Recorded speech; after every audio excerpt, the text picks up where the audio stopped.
भाई की भौं के इशारे से सृष्टि का विनाश हो जाएगा और हमारे भाई की भौं के इशारे से पूरी सृष्टि का निर्माण हो जाएगा। और ऐसे भाई को संकट में कौन डाल सकता है? तुम क्या कह रही हो? अब यहाँ सीता माँ रुकी नहीं, गोस्वामी बाबा कह रहे हैं क्या? सीता मरम बचन तब बोला,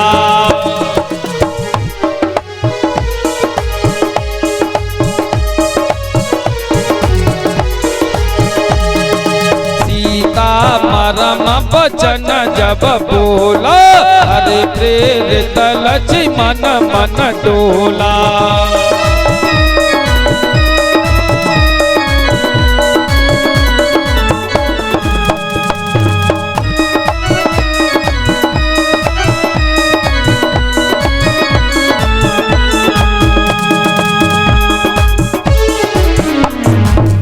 गोस्वामी बाबा लिख रहे हैं, सीता मरम बचन जब बोला।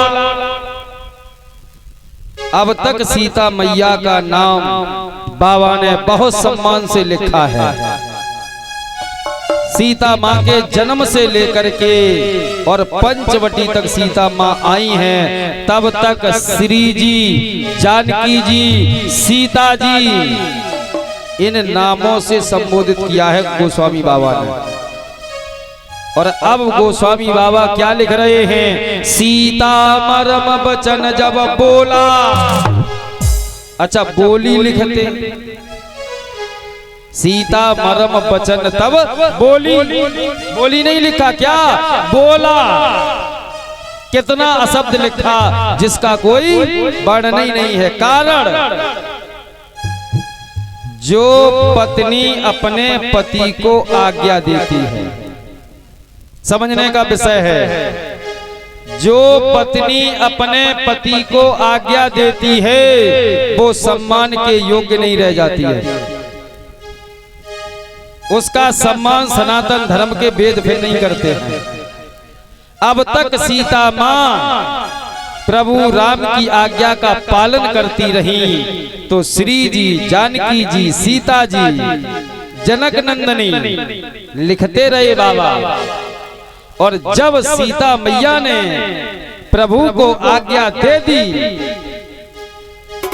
कि ये मृग हमें चाहिए, माताएं जरा ध्यान देंगी इस विषय पर। जैसे ही प्रभु को आज्ञा दी, बाबा ने समझ लिया कि अब ये सम्मान के योग्य नहीं है। या यूं मान लीजिए कि आज्ञा इसलिए दी कि सीता असली नहीं है। सत्य बात यह भी है, क्योंकि जो असली माँ है वो तो अग्नि में है। तो जो पत्नियां पति को आज्ञा देती हैं वो असली धर्म पत्नी नहीं है। यही बात निकलेगी नहीं निकलेगी?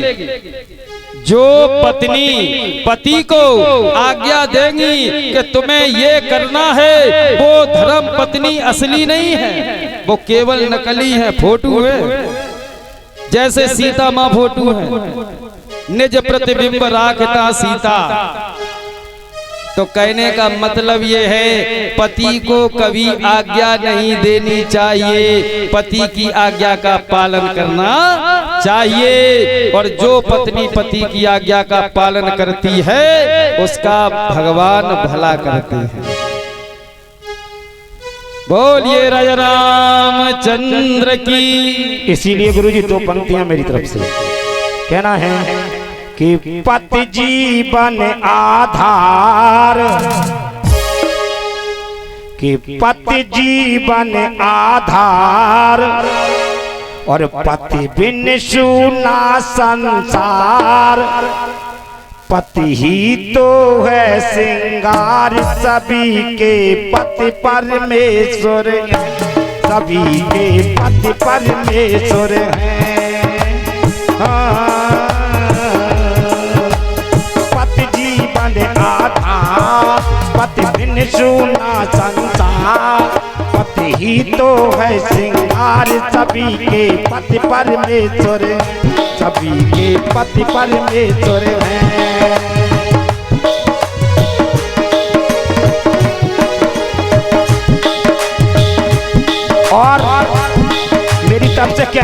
जरा शब्दों पे गौर देना।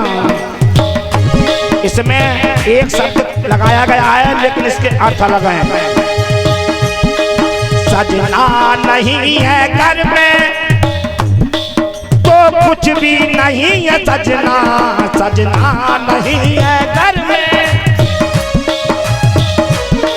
सजना नहीं है घर में तो कुछ भी नहीं है सजना, सजना बिना सजनी का कैसा भला ये सजना, सजना बिना सजनी का कैसा भला ये सजना। और जरा गौर दें, जिसकी पत्नी अगर छोड़कर चली जाए उस पुरुष को पूछो कि पत्नी क्या होती है, और जिसका पति चला जाए उस पत्नी को पूछो कि पति के बिना क्या हाल होता है। इसलिए कहना है सजना बिन सजनी का, सजनी बिन सजना का है जीवन है बेकार, पत जीवन आधार, पत बिन सुना संसार, पत ही तो है श्रृंगार, सभी के पति परमेश्वर, सभी के पति परमेश्वर है।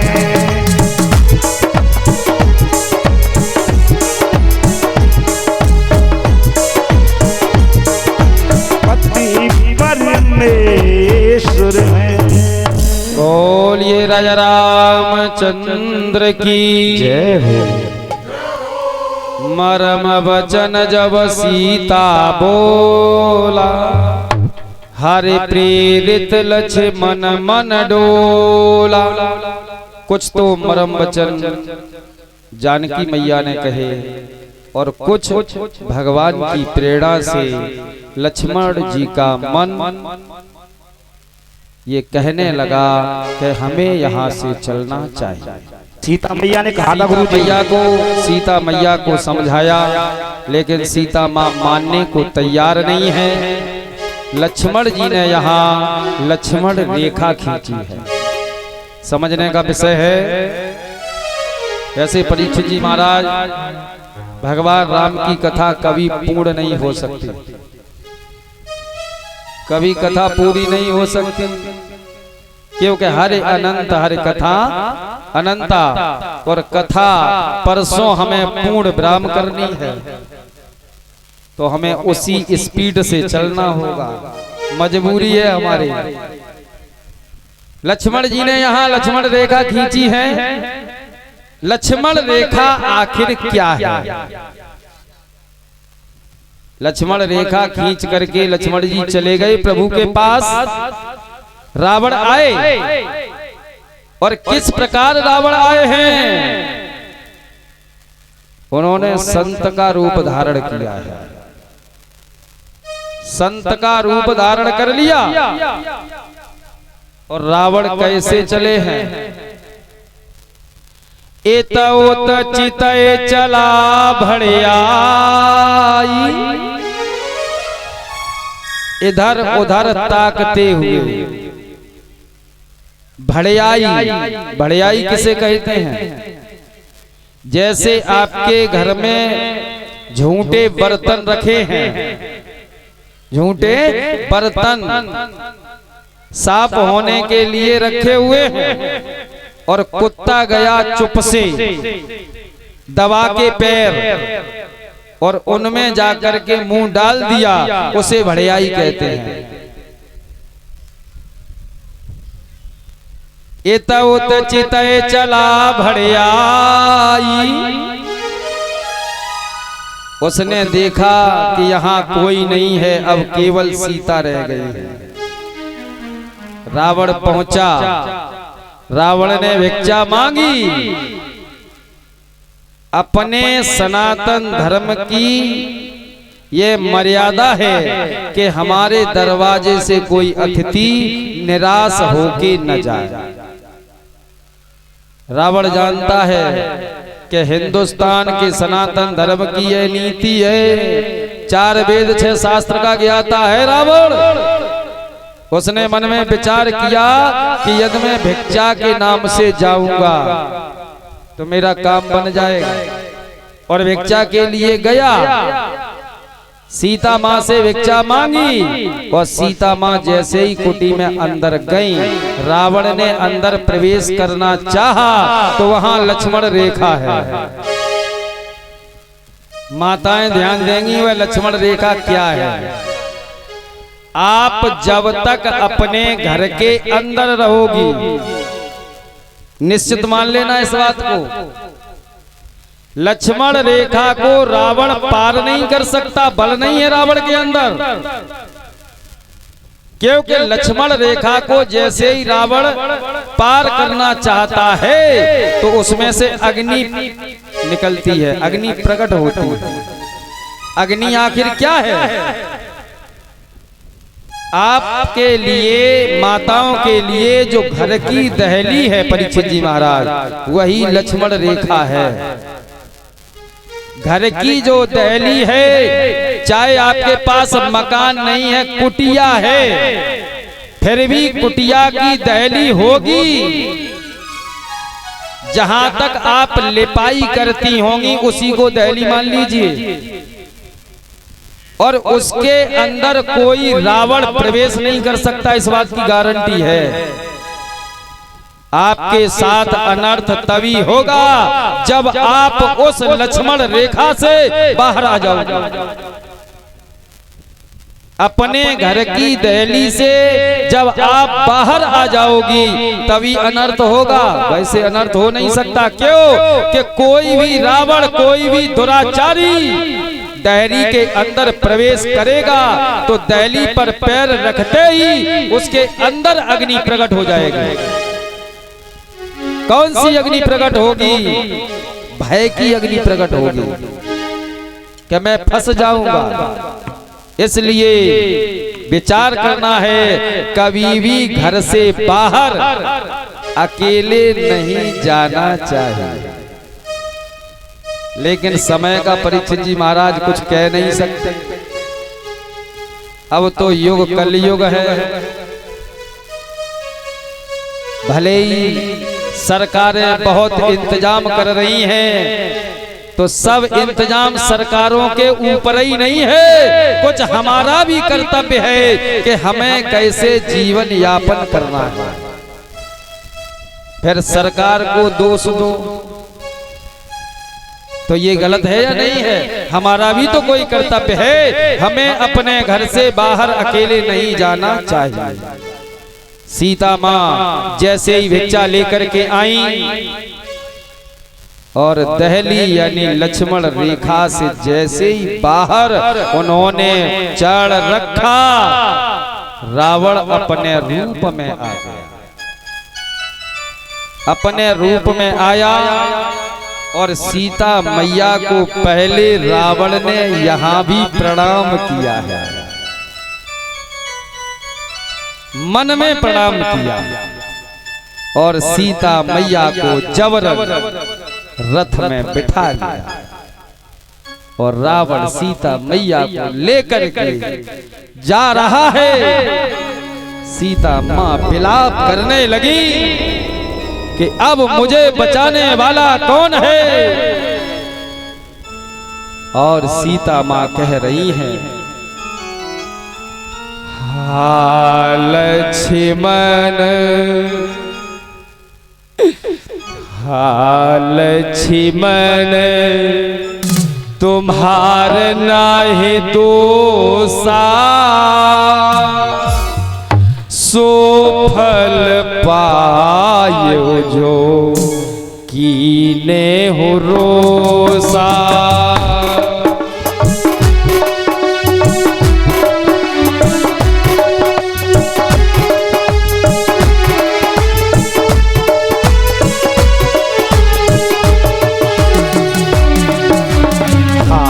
लक्ष्मण तुम्हार नाहि दोषा, सो फल पायो जो कीने हो रोसा।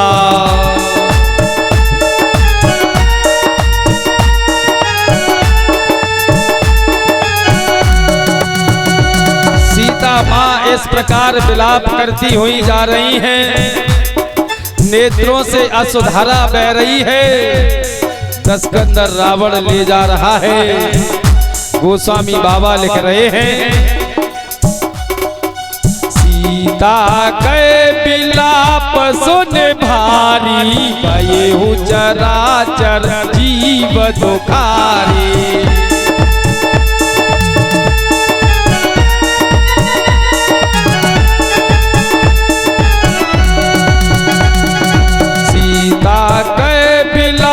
सुन बारी, भये चराचर जीव दुखारे।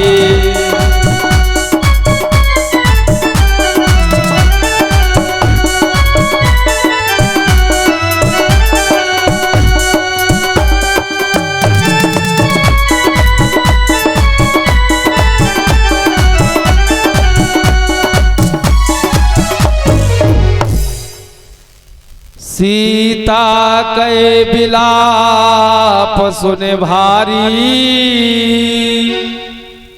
भये चराचर जीव दुखारी। सीता माँ का बिलाप सुनकर के चराचर के जीव सभी दुखी हो गए। परीक्षित जी महाराज, क्या चराचर में महाराज दशरथ नहीं है? चराचर में क्या महाराज जनक नहीं है? चराचर में क्या और देव नहीं है? चराचर में तो सब, कोई ऐसा नहीं कि जो चराचर से बाहर। गोस्वामी बाबा लिख रहे हैं, सीता के बिलाप सुन भारी, भयउ चराचर जीव दुखारी। कोई ऐसा जीव नहीं रहा कि जो सीता का बिलाप सुन करके दुखी न हुआ हो। हर जीव दुखी हुआ, लेकिन मदद के लिए कोई नहीं आया। मदद के लिए कोई नहीं आया, केवल जटायु आया। केवल पक्षी आया है, जटायु आया है। और जटायु ने आकर के रावण से युद्ध किया है। जटायु ने युद्ध किया, सीता माँ का सम्मान किया, रावण से छीन भी लिया, लेकिन रावण ने जटायु के पंख काट दिए। पक्षी के पास पंख नहीं होंगे तो कोई बल नहीं होगा। जटायु पृथ्वी पर गिर गए। रावण सीता माँ को बिठा करके ले जा रहा है। अब सीता माँ अपने आभूषण उतार उतार के फेंक रही है। रावण ले गया। और इधर मर्यादा पुरुषोत्तम राम के पास जैसे ही लक्ष्मण जी पहुंचे, लक्ष्मण जी से कहा, प्रभु ने कि हे लक्ष्मण, तुमने हमारी आज्ञा का उल्लंघन क्यों किया? लक्ष्मण जी ने प्रभु के चरण पकड़ लिए। भैया, हमारा कोई दोष नहीं है, हमें आप क्षमा कर दें। प्रभु ने कहा, हे लक्ष्मण, मम मन सीता आश्रम नाहि। मेरा मन कह रहा है लक्ष्मण, अब सीता आश्रम में नहीं है। बोलिए राजा रामचंद्र की। समय अनुसार कथा विराम हो रही है। समय अनुसार कथा विराम हो रही है। मर्यादा पुरुषोत्तम राम, और आप सबका मत है कि रात्रि में कथा होनी चाहिए। तो अच्छा, रात्रि में कथा श्रवण करने कौन कौन आएगा? हाथ उठाओ।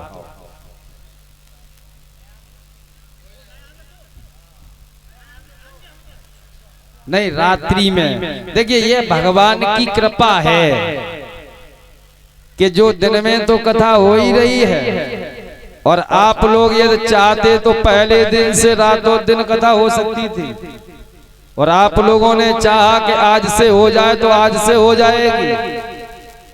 क्यों? कि जो आपके यहाँ वक्ता आए हुए हैं वो रातों दिन कथा कहने की क्षमता रखते हैं। भगवान की कृपा और आप सबका आशीर्वाद है। अच्छा, रात्रि में सभी लोग आएंगे?